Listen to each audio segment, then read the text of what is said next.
دعوت اسلامی سے پہلے جب نہیں تھی نا تو میں بکثرت یہ دم کرتا تھا پڑھ کے. تو درد کی جگہ پر ہاتھ رکھ دے اور پڑھیں. دادا صاحب کی گھوڑی, یہ کوئی بزرگ ہوں گے تو ان کی طرف یہ منسوب ہوگا. دادا صاحب کی گھوڑی وہی اندھیری رات, فلاں کا درد, فلاں کی جگہ نام لے, فلاں کا درد فلاں جگہ کا.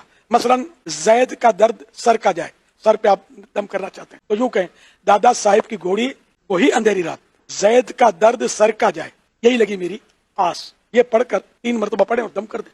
یہ اصل بزرگوں کے الفاظ بعض اوقات تاثیر کا تیر بن کر درد کو توڑ پھوڑ کے رکھ دیتے. اچھا, یہ وہ منن والے جو ہے نا, ان کے کام کی باتیں. بعض لوگ بولیں گے کہ یہ کیا مطلب, کیا تو پھر ٹھوکرے کھاتے رہو.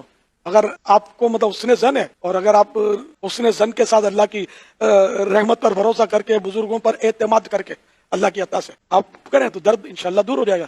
تجربہ ہے ہمارا, تو بارہا تجربہ ہے. عبارتیں بیتیں کتابوں میں ملتی ہیں. یہ جیسے دہاڑ کا درد ہے کسی کے, تو اس کی دہاڑ کو پکڑ کے یہ کہیں 4 کمائیں 32 کھائیں, واسطے قطب عالم کے ایک کو چھوڑ ایک نہ جائے. اب یہ 4 دہاڑوں کی تعداد 4 ہے. یہ دیکھیں گے نا بڑے دانت, یہ شاید یہاں یہ چاروں چباتے ہیں. 32 دانت کی 32 ہی مشہور ہے. تو 4 کمائیں 32 کھائیں, یہ آسانی ہو جاتی 32 کو. پھر واسطے قطب عالم کے, یہ بزرگ کی طرف نسبت ہے. قطب عالم کا واسطہ, ایک کو چھوڑ کر ایک نہ جائے. یہ نہ ہو کہ ایک دانت چلا جائے دوسرا اکیلا ہو جائے. اس طرح کی یہ, اس سے بھی یہ منجن پر بھی اگر دم کر دے نا یہ پڑھ کے, تو یہ منجن انشاءاللہ فائدہ کرے گا. روحانی طریقے سے علاج کی شرعی حیثیت بتا دیں.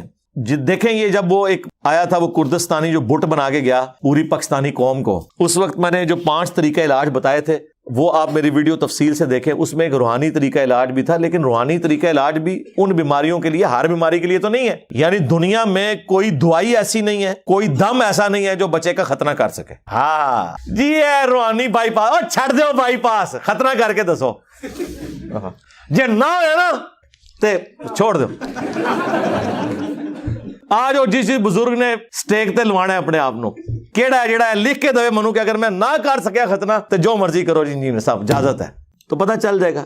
بھائی جو سرجری کام کرتی ہے وہ بعض اوقات ادویات سے نہیں ہو سکتا, وہ فزیکلی آپ کو علاج کرنا ہے. اس طریقے سے جھاڑ پھونک کا ایک علاج جو ہے وہ چند ایک چیزوں کے لیے ہے جو اس کے ایکسپرٹس ہیں وہ کرتے ہیں. بخاری مسلم میں حدیث ہے کہ شفا 3 چیزوں میں ہے, شہد میں, حجامہ کپنگ یعنی یہ پچھنے لگوانے میں, اور داغ دینے میں. لیکن میں اپنی امت کو داغ سے منع کرتا ہوں, لیکن یہ منع حرام کے درجے میں نہیں ہے, پریفریبل ہے. کیونکہ مسلم شریف میں حدیث ہے ایک صحابی کو زخم لگا, اس کا خون نہیں رکتا تھا, نبی علیہ السلام نے اپنے مبارک ہاتھوں سے داغ دیا. داغ یہ ہوتا ہے کہ لوہے کی کوئی سلاخ, تیر کا اگلا حصہ, کوئی لوہے کی چیز گرم کر کے جب وہ فل گرم ہو جائے تو وہ اس زخم کے اوپر لگاتے ہیں, وہاں سے وہ گوشت اور وہ سارا حصہ روسٹ ہو جاتا ہے, پھر وہ خون نکلنا بند ہو جاتا ہے. آج کل الیکٹرک داغ دینے والے انسٹرومنٹس آ گئے ہیں جو سرجنز وغیرہ یوز کرتے ہیں. اس لیے دیکھیں آپ جو بائی پاس کے آپریشنز ہو رہے ہیں نا, تو وہ بڑے ایڈوانس ہو چکے ہیں, ایسی ادویات آ گئی ہیں, اب خون بھی نہیں لگتا اور بائی پاس ہو جاتا ہے. ورنہ پہلے کتنی بوتلیں ارینج کرنی پڑتی تھی, خون ضائع ہو جاتا تھا. تو نبی علیہ السلام نے خود وہ طریقہ علاج استعمال کیا, آپ نے پھونک کیوں نہیں مار دی؟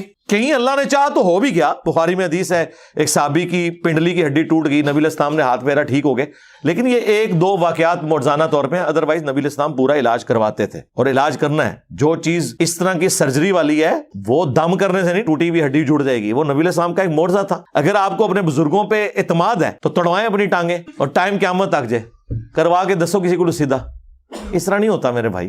معجزات جب اللہ تعالیٰ کسی کے لیے چاہے ظاہر کر دیتا ہے, لیکن آپ نے معجزات اپنے بابوں کے لیے مانے ہوئے ہیں, تو پھر بہتر یہی ہے کہ پریکٹیکلی کر کے بتائیں. آپ جو آپ کلیم کر رہے ہیں وہ کر کے بتائیں. کہتے ہیں نا بزرگ جو ہیں وہ اگر جو ہے وہ کیمرہ اور سیٹلائٹ جو ہے وہ سارے بر اعظموں میں ایک کمرے میں بیٹھ کے دیکھ سکتا ہے, تو اللہ کا ولی کیوں نہیں دیکھ سکتا؟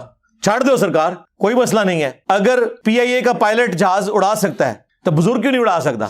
بٹھائیے سارے بزرگانوں, اور کاکپٹ سے جو ہے پائلٹ کو کہیں گے جی آپ تو نکلے نا, یہ اڑلا دے والے جی کیا مسئلہ دھیری جا کے لینڈ کرنا ہے انہوں نے جتنے کرنا ہے. نہیں, اگر یقین ہے تو کرے نا. کہتے ہیں نا روحانی علم تو جو ہے وہ اوپر ہے اس دنیاوی علم سے, اور اس دنیاوی علم کو یہ کر رہے ہوتے ہیں. اللہ کے بندوں, خدا کے لیے نبی علیہ السلام نے جب مختلف بادشاہوں کے پاس خطوط لکھے ہیں تو ان زبانوں کے ایکسپرٹ بندے بلوائے ہیں, ان کی زبانوں میں لکھوائے ہیں. اس طرح نہیں ہوتا جس طرح آپ سمجھتے ہیں. دنیا بقدر ایفرٹ ہے. کبھی کبھار کوئی معجزانہ بات ہو جائے وہ الگ بات, وہ انبیاء کے ساتھ خاص ہے. باقی غیر انبیاء کے ساتھ نبی علیہ السلام کے مبارک دور میں بڑے عجیب و غریب قسم کے معجزات ہوئے ہیں, وہ بالکل درست ہے, وہ نبی کے معجزے ہیں. لیکن رسول اللہ کی وفات کے بعد جو کچھ ہے وہ دعا کی حد تک ہے. اللہ تعالیٰ چاہے تو کر دے, اللہ تعالیٰ چاہے تو نہ کرے. بارش کی دعا کی ہو گئی, ٹھیک ہے, سمجھ آتی ہے بات کی. اس طرح کے معاملات ہو سکتے ہیں. جو اللہ کے فزیکل فینومینا آف نیچر ہیں ان میں اللہ تبارک و تعالیٰ کسی کی دعا قبول کر لیتا ہے. لیکن کبھی ایسا نہیں ہوا کہ جی کسی صحابی کی آنکھ نکل گئی ہے, دوسرے نے پھونک ماری ہے تو اس کی نظر واپس آ گئی, نہ.